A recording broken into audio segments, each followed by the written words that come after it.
In Virginia, between 2005 and 2014, a series of violent crimes would eventually be linked to a single man. At first, the incidents appeared unrelated. Different locations, different circumstances, and gaps of several years between them. But the truth would emerge slowly through forensics, witness accounts, and years of unresolved grief. The man at the center of it all was Jesse Leroy Matthew Jr. Born in 1982, Jesse Matthew grew up in Virginia. Described as quiet and polite, he was known for his athletic ability throughout school, especially in wrestling and football. He attended Liberty University, a private Christian college, where he played as an offensive lineman on the football team. During his time there, he was accused of sexual misconduct, though no charges were filed, and he eventually left the school. He transferred to Christopher Newport University, where similar accusations were made. Once again, no criminal charges resulted, and Matthew withdrew from the university. For years, these incidents seemed isolated and unconnected, but that would all change. On October 17, 2009, 20-year-old Morgan Harrington, a Virginia Tech student, traveled to Charlottesville to attend a Metallica concert at the John Paul Jones Arena. She became separated from her friends during the event and was denied re-entry due to the venue's no re-entry policy. Witnesses later reported seeing her in a nearby parking lot, apparently attempting to hitchhike. She was not seen alive again. Her disappearance led to a large-scale search, drawing media attention and community support. Despite extensive efforts, Morgan's whereabouts remained unknown until January 26, 2010, when a farmer discovered her remains in a field in rural Albemarle County, about 10 miles from where she had last been seen. An autopsy revealed that she had been sexually assaulted and murdered. The case remained unsolved for several years. Nearly 5 years later, another university student vanished in eerily similar circumstances. On September 13, 2014, 18-year-old Hannah Graham, a second-year student at the University of Virginia, went missing after a night out with friends in Charlottesville. Surveillance footage showed her walking alone in the early morning hours. Later, additional footage captured her walking alongside a man, later identified as Jesse Matthew Jr. Witnesses described her as appearing disoriented or intoxicated, with Matthew's arm around her as they walked toward his vehicle. When police identified Matthew and sought to question him, he agreed to meet with investigators. Shortly after the initial conversation, Matthew fled the state.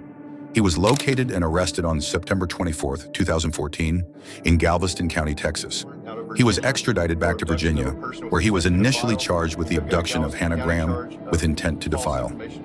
Following Matthew's arrest, DNA testing linked him to another unsolved case, a 2005 sexual assault in Fairfax, Virginia. In that incident, a 26-year-old woman had been attacked while walking home at night. She was grabbed from behind, dragged into a wooded area, and sexually assaulted.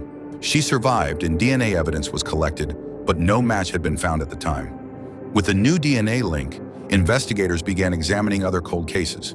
The Harrington case had also included the recovery of biological evidence. When matched against Matthew's DNA profile, it confirmed his involvement. The once unconnected attacks were now part of a pattern. In 2015, Jesse Matthew was tried and convicted in the 2005 Fairfax case. He received 3 life sentences. The following year, in March 2016, he pleaded guilty to the abduction, sexual assault, and murder of both Morgan Harrington and Hannah Graham. As part of a plea deal to avoid the death penalty, he received 4 additional life sentences to be served consecutively without the possibility of parole. The plea agreements brought a degree of closure to the families of the victims. Morgan Harrington's parents, Gil and Dan Harrington, had become vocal advocates for forensic reform and campus safety in the years following their daughter's death.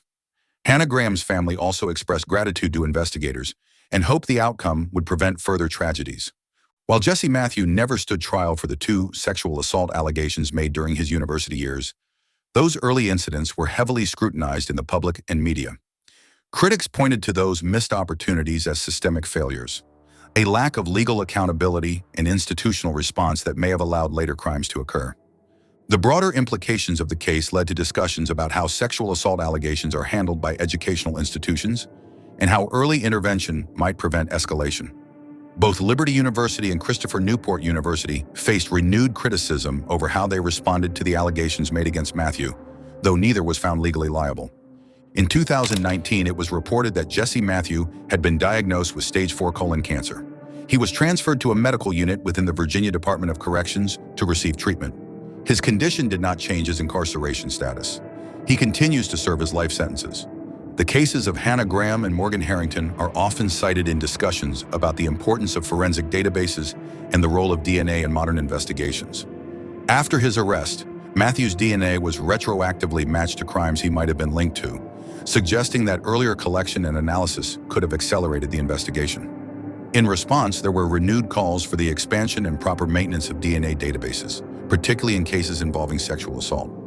Despite the media coverage surrounding the high-profile nature of the victims' disappearances and the eventual arrest, much about Jesse Matthew remains unknown. He has never spoken publicly about his motives or the full extent of his actions. Court documents and police reports offer only a partial picture of what happened in each case. Interviews with friends and former acquaintances described him as quiet, even gentle, but also controlling, with a history of aggressive behavior in private settings. To this day, there is no official indication that Jesse Matthew was involved in any other homicides beyond those for which he was convicted. However, investigators have stated that they reviewed other unsolved cases during their probe, including cases in other states, and that his travel patterns were examined in detail. No additional charges have been filed. The legacy of these cases continues. On the campuses of the University of Virginia and Virginia Tech, safety protocols were revisited. Memorials were held. In Morgan Harrington's honor, a scholarship was established, and Hannah Graham's name became a rallying point for safer nightlife policies in Charlottesville. Families of both victims have repeatedly said they want their daughters to be remembered not for how they died, but for how they lived, as compassionate, intelligent, and kind young women whose lives were filled with potential.